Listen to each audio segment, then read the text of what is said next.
What happens when envy poisons a heart of friendship? In a vibrant town brimming with tradition and secrets, one woman's gift, meant to bind, but destined to break, sets off a chain of extraordinary events between two inseparable friends. As mysterious misfortune creeps into their lives, bonds are tested, truths are revealed, and the entire community must grapple with the cost of a single, fateful choice. Dive into a tale of love and rivalry where every twist tugs at the heart and every turn holds a new surprise. If this story draws you in, don't forget to subscribe to the Pablo Multiverse channel for more powerful stories. Give us a thumbs up if you love emotional storytelling, and drop your thoughts in the comments. Who do you think holds a real key to redemption? Share your opinion. Chapter 1. Two Halves of a Whole. The town of Lysoria, nestled between rolling hills and glittering sea, had always been a place of whispers and woven stories. Its narrow cobbled streets held generations of secrets, laughter, and the slow ache of unsaid truths. In Lysoria, you were never truly alone. Your neighbors' eyes followed your steps, their voices carried your name, and your fate was knitted tight with theirs. On the edge of its bustling market square, beneath canopies of fragrant jasmine and sun-bleached cloves, two figures moved through the morning haze. Celine and Mara, best friends since childhood, as inseparable as the sun and the sea. Yet, beneath their easy laughter and intertwined fingers, currents of unspoken tension stayed. Celine was a quieter one, slender and introspective, with storm-gray eyes that flickered like distant lightning. Her dark hair fell in loose waves, often half-hidden beneath a simple scarf threaded with blue, her mother's gift for protection against the world's sting. She had grown up in a house where expectations weighed like stone, each word measured and each silence pregnant with meaning. Mara, in contrast, was radiant and unrestrained, with bright hazel eyes that caught every gleam of light and a smile that turned the dusty town streets into a stage. Her hair was a cascade of golden curls, often braided with wildflowers picked from the hills. She was a daughter of the town's beloved potter and had been blessed with a warmth that drew others near, seeming to make the sun shine a little more fiercely when she was near. As they weaved through the stalls, Celine watched Mara greet the merchants and children alike with natural ease. There was a strength and simplicity in Mara's joy that Celine yearned for, a ripple of envy she kept carefully buried behind polite smiles and thoughtful eyes. "Come, Celine," Mara called softly, drawing her friend away from a stall of freshly picked figures. "Look, see these? The colors remind me of the spring festival. You must come with me this year. Your mother's embroidery will make you shine like no other." Celine smiled faintly, her hand brushing lightly against Mara's. "I will try. You know my mother's work is for brighter girls." Mara laughed, as if the very notion was a charming joke. "Nonsense. You outshine anyone just by being you." But Celine's eyes drifted downward to the cracked stone beneath their feet. Sometimes, being just you isn't enough. Mara's smile faltered for a fragile moment, but then she squeezed Celine's hand and whispered, "You are enough. Always." The market around them buzzed with life, the clatter of pottery, the scent of spiced tea, the chorus of bartering voices. Yet, beneath the vibrant colors and familiar rhythms, something shifted. The air carried hints of change, an old song with a new, uneasy verse. As they approached the bustling square, a gathering crowd buzzed around a young man with kind eyes and strong hands, Leon, Mara's fiancé. His presence sent waves rippling through the town's close-knit fabric. His proposal only days ago had sparked joy and envy alike, and tonight, Lysoria would celebrate. Celine felt a cold prickle along her spine as she watched Mara lean into Leon's embrace, her laughter lilting like crystal. The glow surrounding Mara now was almost too bright to bear. Later that evening, Celine sat alone by the cracked window of her modest home. The final rays of twilight filtered softly across a worn photograph of her late father, an anchor in her solitary world. Her heart was a tangle of admiration for Mara's happiness and a growing shadow of envy that whispered poison in her ear at night. To be seen as she is, Celine murmured, to be loved so freely, why must light always leave me in its shadow? Her fingers brushed the cool glass, looking out toward the distant lanterns flickering in Lysoria's hills. A desperate longing pressed behind her ribs, a wish to step out of the quiet and into a world that belonged to Mara without struggle. A sharp knock startled her. The door creaked open to reveal Aunt Sophia, the village elder known for her cryptic words and old-world wisdom. Her eyes, dark and knowing, held secrets like stars buried in a midnight sky. "Celine," she said softly, stepping inside, "the time is near. You carry a heavy heart and a restless soul. Come with me, child, there is something you must see." Celine hesitated, then nodded, her breath catching in her throat. Under Zophia's guidance, the night will begin a turning point, and the threads of envy, love, and fate will weave a darker tapestry than either girl could have foreseen. Chapter 2. The Turning Heart. It was a week of lingering heat and strange omens in Lysoria, where the scented wind off the sea court had loose laundry and scattered flower petals through the latticework alleys. At Mara's home, laughter and music spilled through the windows day and night, signs of a household not only celebrating her engagement, but welcoming a future bright with promise. Yet just beyond the edges of such joy moved Celine, quieter and more shadowed than ever. Her days blurred into one spent helping her mother at the loom or running errands for elders who praised Mara's fortune, and never seemed to think of her own. At night she lay awake, haunted by visions of Mara's happiness, of the effortless way she drew everyone in and left no space for Celine to stay visible.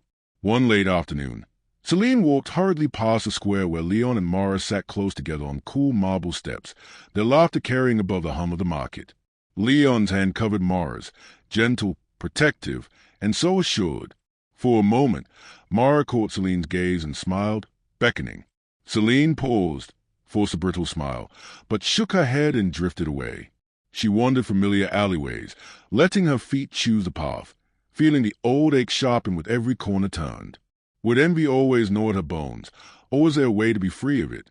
In the shadow of the old olive press, she found Aunt Sophia waiting as if she'd summoned her with longing alone. "Still restless, child?" Sophia's voice hovered at the line between kindness and something more cryptic. Celine glanced away. "Sometimes I wish I could let it go. I know it's wrong, but I can't help what my heart feels." Sophia nodded as she poured tea from a battered copper kettle into small cups. "We all wish away our shadows, but sometimes it is only by facing them that we find relief or understanding." A moment's silence lingered before Celine asked a question that had gnawed at her for days. Can a gift change things? Can it protect a heart, or maybe disrupt another? The old woman's gaze sharpened, but she did not look surprised. "Gifts are never just things, Celine. They are wishes we dare not speak aloud. Some heal, some, if sown from envy, can twist what they touch." Celine's fingers trembled as she sipped the strong, bitter tea. If I could give Mara something she would treasure, but would remind her, always, of me, would that be wrong? Sophia leaned back, cradling her cup. "It depends on the wish behind the gift, and the heart that gives it." Celine's chest tightened with guilt and desperate curiosity. What if that wish isn't pure? What if it comes from longing, from wanting what she has? Sophia's eyes seemed to pierce right through her. "There are objects, old things, lucky to some, cursed for others. They show the truth of a heart at the moment of giving. I have such a thing, yes, a charm, an amulet. But once given, it cannot be returned nor its consequences easily unraveled. Are you certain, Celine? The world exact a price for such wishes." Celine didn't answer, but she did not look away. Meanwhile, life in Lysoria continued a familiar rhythm. Mara visited the market for wedding preparations, her arms filled with fine spices, ribbons, and imported clothes. With every errand, people flocked to her side, showering her with blessings, rumors, small jokes about her new life. Her beauty, her luck, became things for others to measure themselves against, and every measure left a bruise on Celine's heart. That evening, Mara insisted on visiting Celine's house, wanting to share the simple joys that always meant more between them. She arrived late, bearing candied oranges and fresh bread, her laughter filling the small sitting room. They sat on cushions beneath the window as dusk faded into darkness, the only light a flickering lamp. "I wish you'd let yourself enjoy this with me," Mara said gently. "You're the sister I chose. I want you by my side, whatever the future brings." Celine forced a smile, her voice careful. "I am happy for you, Mara. I am. But are you?" Mara's tone was quietly insistent, her eyes vulnerable. "Sometimes I feel I'm losing you." Celine's tongue tied itself in knots, shame and longing warring within. "Maybe you're finding a new life. I'm just, hey. Mara took her hand, her grip sudden and tight. You're my past and my future, Celine. Promise we'll always be together, no matter what. There was a long pause, and then Celine replied, Always. I promise. But alone again, Celine's heart tumbled. The promise felt like a lie. She stood at her window, touching the small bundle Zofia had given her, a pouch containing an amulet, cool and heavy and threaded with a troubling energy. The next day, Celine presented it to Mara as a wishing charm from old tales, pressing it into her friend's hands with a smile she hoped appeared genuine. Mara's gratitude was quick and warm. She clasped Celine's shoulders, tears forming. Always together, she whispered, fastening the chain around her neck. Celine turned away so Mara would not see the flicker of guilt, nor the secret hope, dark and sharp, that maybe now the world would shift, just a little, back in her favor. Outside, the sun dipped beyond the sea, casting long shadows over Lysoria's ancient stones. In that lengthening silence, the first bitter seed of trouble was sown, and neither girl could imagine how deeply its roots would twist. Chapter 3. The Evil Gift. The morning sun rose pale over Lysoria, filtering through lattice windows to scatter dust motes across Mara's chamber. The sweetness of blooming jasmine lingered outside, but inside, an uneasy tension knotted the air like a silent storm. Mara stirred beneath her embroidered linen sheets, a restless dream clinging to the edges of her mind, a shadow she couldn't grasp but made her awaken with a sudden start. Her fingers brushed the delicate amulet resting just beneath her collarbone, the gift from Celine. A charm. She had called it a symbol of their unbreakable bond, a token of wishing and protection. But the warmth it once gave was ebbing, replaced by a cold from she could not explain. As she rose and moved to the window, the town below was already alight with early chatter and the clatter of stalls preparing for the day. Yet she noticed a flicker of hesitation in those who passed her way. Curious glances, whispers curling behind hands. Something was stirring, but she did not yet know what. Just as Mara's maid, Layla, entered with a jasmine water vase, her eyes widened at Mara's pale face. "Mistress, you are unwell," she said softly, setting down the vase. "May I fetch the healer?" Mara shook her head, forcing a smile. "No, Layla, perhaps just a restless night." Yet the unease deepened as she stepped out to the market, her footsteps less sure, the usual lightness replaced by heaviness. The charm against her skin seemed to pull, almost weighed with an unseen burden. At a nearby spice stall, she caught fragments of hushed voices, whispers of bad luck, of shadows that had fallen on the newly betrothed. A merchant's glance met Hayes, brief, loaded with unspoken cautions. Mara's heart clenched. Could misfortune truly trail her? Or was this the world's cruel envy reflecting back at her? Meanwhile, Celine stood silently at the edge of the square, watching Mara with a complicated mixture of guilt and fascination.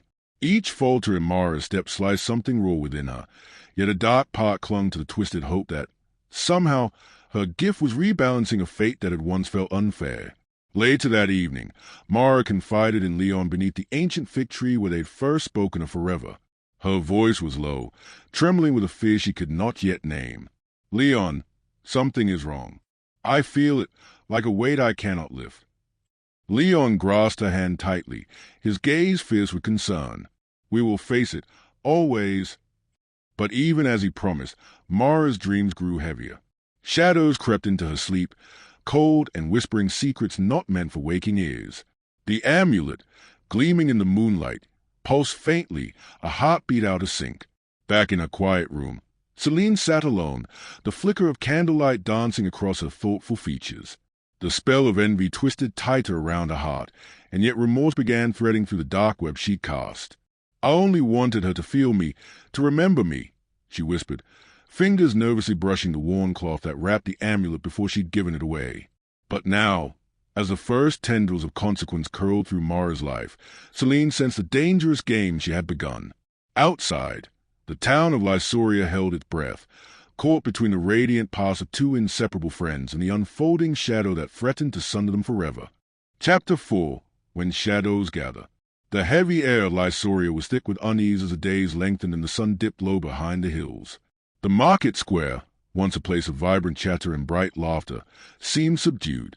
Even the dogs lazing beneath the fig trees had gone silent, their ears flicking toward the low murmurs that swirled like wind-stirred dust. Mara sat stiffly at her weaving loom, fingers fumbling over the fine threads as if the world itself had turned to tangled webs. The amulet, a twisted shape of dark metal, hung heavily on her chest, a weight unpleasant and constant. For the third morning in a row, she had woken with a pounding headache and a horrible sensation that unseen eyes watched from every shadow. "Mother," Mara's voice cracked as she pressed her palms to her temples. "I feel as if a cold wind follows me everywhere, but no one else notices." Her mother, Elder, a woman worn by years of sun and labor yet still proud and sharp-eyed, paused from kneading dough. "A bad spirit, perhaps," she muttered, throwing a wary glance at the pendant. "You should take it off." Mara shook her head, fear and attachment warring within her. "Celine gave it to me. She said it was a lucky charm, protection for our future." Elder's gaze darkened like storm clouds gathering. "Lucky charm or not, it is trouble." That afternoon, Mara entered the market to pick up linen for her bridal trousseau, but whispers followed her steps. A vendor's eyes darted away when she passed, another's lips pressed tight as if swallowing secrets. The warm smile she once knew melted into polite distance. From a nearby alley, a sharp voice cut through the murmurs. "Beware the shadow the gift carries." Mara's heart stumbled at the words spoken softly by a woman she barely knew, an herbalist named Phaser, whose hands were said to heal and harm in equal measure. "Why do you say that?" Mara demanded, voice shaking but defiant. Phaser's eyes met hers steadily. "Gifts from jealous hearts wear curse, even hidden in love." Mara stumbled backward, clutching her side, breath shallow. The world spun, and for an instant the faces around her distorted into mirrors of her deepest phase. Word of Mara's strange illness and the whispered curse spread quickly. Leon, sensing the growing storm, sought out Celine beneath the olive trees where they once shared cautious hellos. "Celine," Leon's voice was firm yet measured, "something is happening to Mara. You must tell me. Did you give her anything unusual? Anything she shouldn't have?" Celine's breath caught, her heart hammered in a wild, painful rhythm. "It was a charm from Aunt Sophia. I thought it would bring her happiness, protection. I never meant harm." Leon's gaze hardened. Intentions matter little if the outcome is pain. As days passed, Mara's condition worsened. Sleepless nights drained her strength, dread gnawed at her days. The once joyous wedding preparations were stilled by an invisible hand. Even her closest friend hesitated, tangled in fear and suspicion. One evening, as Rania, a local healer and friend to Mara, tended to fresh bruises Mara had not explained, a quiet reckoning unfolded. "This is no ordinary ailment," Rania murmured, her eyes fraught with concern. "There is a darkness here, and it is linked to that amulet." Mara's gaze fixed on the twisted metal pendant that seemed to pulse like a heartbeat. "Can it be undone?" Rania shook her head slowly. "It depends on the strength of the magic and the will of the giver." Meanwhile, Celine's nights dissolved into torment. Her dreams were haunted by Mara's tear-streaked face and by shadows whispering her name with cold eyes. The envy that once burned darkly now twisted into guilt and desperation. In the quiet of their childhood haunt, the abandoned well beneath the hill, Celine met Aunt Sophia once more. "The gift is bound by what you wish in the moment you gave it," the elder said softly. "To undo what has been set, you must face your own shadow and make a sacrifice of truth." Celine swallowed hard. "I will do anything." The burden settled over her like a shroud, heavier than any she had borne before.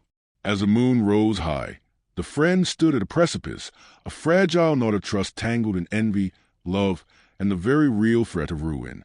Beneath the stars, the town of Lysoria seemed to hold its breath, waiting for the choice that would determine if friendship could survive the darkest of gifts or if shadows would claim them both. Chapter 5. Fractures. The sun slanted low over Lysoria, casting long shadows that stretched like fingers across the cobblestones of the market square. The familiar hum of daily trade was tinged with a tentative caution. Merchants who once greeted Mara now averted their eyes or whispered behind hurried hands. The open warmth that had characterized a tight-knit town was cooling, replaced by an undercurrent of suspicion and fear. Mara wandered through the market, her steps slower now, as if carrying invisible chains. The amulet, once a gleaming sign of friendship and protection, hung heavily around her neck, as much a shackle as a charm. Her face, pale and etched with exhaustion, bore the strain of sleepless nights and creeping dread. At the spice stall, Nazir, the seasoned vendor with leathery skin and piercing eyes, spoke to a group of women in low tones, glancing toward Mara. "A gift meant for protection or for doom," one whispered. Another shook her head. "So much suffering for a blessing given in jealousy." The murmurs pierced the thickening air. Word traveled fast, and tales, once tethered to truth, grew tangled with rumor. Leon stood firm beside Mara, a bulwark of strength amid rising tides. Yet even his calm facade cracked beneath the strain. One afternoon, as Mara rested beneath the shade of an ancient olive tree, Leon approached Celine, who lingered at the edge of the square, her face drawn with worry and fear. "Celine," he said, voice low but insistent, "we cannot face this without your honesty. The town grows restless. Whispers will not stay buried." Celine's fingers clenched a tattered scarf around her neck. "I never meant harm. What I did was born from pain and envy, but I would undo it if I could." Leon's jaw tightened. Sometimes the cost of envy is a wound shaped from the deepest hurt. The community's turmoil reflected themselves also in Celine's own world. Once hidden beneath quiet smiles and veiled eyes, rumors of her involvement seeped through cracks in the marketplace. At the tannery, a small group of women confronted her outright. "This is not just about a gift, Celine. It's about trust broken, a friendship poisoned." Their words stung sharper than any blade. Celine absorbed their judgment, her heart raw, shamed yet defiant. "I loved her," Celine whispered, voice cracking. "But love twisted by jealousy is still love. I am not her enemy."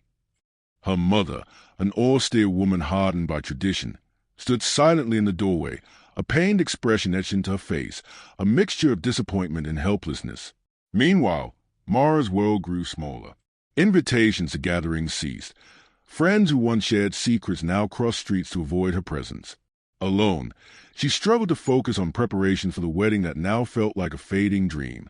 One evening, Mara confided in Ronia, a healer and rare true friend. "I feel hollow," Mara said, voice fragile, "as if the world I knew has slipped through my fingers, replaced by shadows I cannot grasp." Ronia gently reached over, laying a steady hand on Mara's.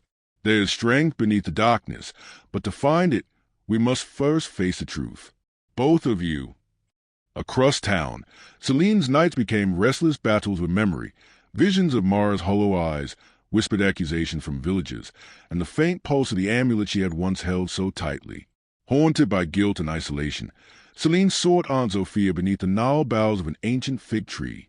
"Amulet or no, it is a fracture in your hearts that has poisoned this land," Sophia said, her voice steady and grave. "To heal, you must face not only each other, but the worst in yourselves." Celine knelt before the elder, tears carving tracks through the dust on her cheeks. "Tell me how to fix this. I will do anything." But the price of restoration was steep and the path unclear. Back in the olive grove, Mara stood alone beneath the twilight sky, staring at the pendant that throbbed faintly against her heartbeat. Her mother's words echoed, "Some gifts bring blessings, some bring ruin." The town of Lysoria, caught in the balance between love and envy, between forgiveness and fear, watched and waited as two halves of broken wholes struggled toward redemption. Chapter 6. Descent and Realization. The twilight of Lysoria deepened, casting long shadows over the stone walls and winding alleys that had witnessed 1,000 stories of love and loss. But tonight, in the small village under the star-blanketed sky, the air was heavy with unspoken fears and the weight of irreversible choices. Celine sat alone in the dim corner of her room, the muted glow of a single oil lamp flickering against the rough plaster. Her fingers trembled as she traced the delicate, cursed lines of the amulet's worn surface, the very gift she had given Mara, the gift that now felt like a noose tightening quietly around both their lives. Memories surged, Mara's luminous smile as she accepted it, the secret hope swirling in Celine's heart, and then the dark unraveling, the whispered suspicions, the shadow-haunted nights, the growing rift that widened beyond repair. A soft knock shattered her spiraling reverie. "Celine," came Aunt Sophia's voice, steady yet grave. "You must come. There is more to this than you understand." Celine rose slowly and followed the elder through the village's winding streets toward the ancient grove where secrets slept beneath the gnarled roots. The elder's small hut was filled with scents of herbs and incense, the flickering candles casting dancing shapes that made the shadows seem alive. Zophia's eyes, dark and fathomless, studied Celine as she began to speak. The amulet is old, older than this village. Its magic is ancient and entangled with envy and protection, love and ruin. It does not simply curse or bless. It reflects the heart of the giver, acting as both mirror and magnifying glass. Celine's breath caught. What does it want from me? A price, the elder replied softly. To undo what has been done, you must confront your own darkness. There is a path of sacrifice, but it will be perilous. You cannot hide from what you have wished. Celine's voice cracked. What must I do? Sophia reached beneath an aged wooden chest and pulled out a scroll, ink faded and edges tattered. This tells of a ritual, one that can sever the curse, if the giver walks forward with a contrite heart and offers a gift in true love, untainted by envy or fear. Celine's hands trembled as she unrolled the fragile parchment. The ritual was demanding, requiring purity of intention, a gathering of rare herbs, and the presence of both giver and receiver. There was no guarantee of success, only the hope that love could triumph over darkness. Returning home, Celine was swallowed by shadows heavier than night. She searched the marketplace for the herbs, whispered in hushed tones to the healers and seekers who understood old magic, knowing that every moment wasted only fed the growing despair-consuming Mara. Meanwhile, Mara lay restless in her chamber, her body drained but her mind storming with fragile fragments of hope. The laughter and plans of her past life seemed like whispers from another world. Leon remained her steadfast protector, though worry-etched lines across his noble face. One evening, as a cool breeze stirred jasmine outside her window, Mara spoke with voice weakened but resolute. If Celine will not come to me, I must find her, before this darkness consumes us both. The dawn found Mara on the narrow path through the olive groves, following a silent star of intuition that led her back to Celine's door. When their eyes met, guilt and longing colliding in a storm of emotions, it was clear the fragile threads holding them together had one final chance. Together, beneath the wise gaze of Aunt Sophia, they began the perilous journey toward the ritual. But the amulet's power was no simple curse to be lifted by words and herbs alone.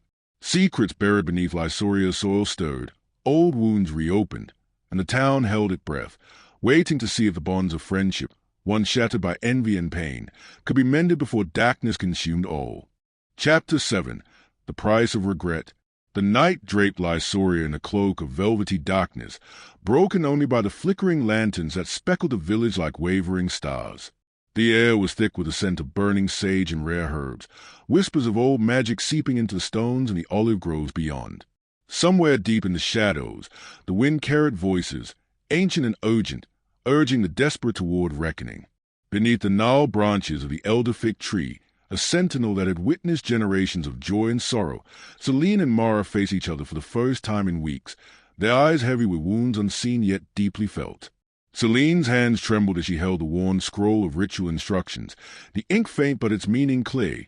The price of undoing the curse was not just an offering of herbs and words, but a laying bare of soul and truth. "Are you ready?"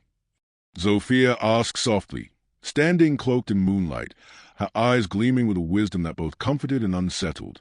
Mara nodded slowly, her fingers unconsciously grasping the twisted amulet against her chest, a talisman both of pain and hope now. "I want to be free," she whispered. "But more than that, I want to forgive." Celine swallowed hard, the ghost of envy twisting in her gut, igniting a flicker of shame and remorse. "And I want to fix this.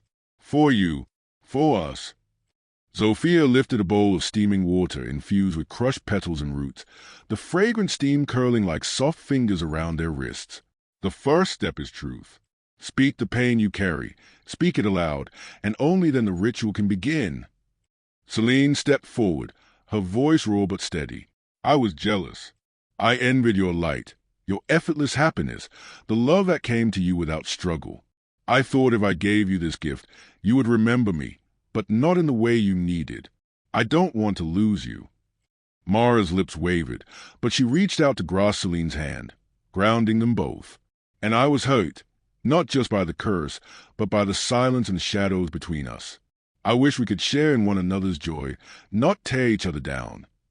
The two women's fingers intertwined tightly as Sophia began to chant, the words rhythmical and old, a language that felt like earth and wind and distant thunder.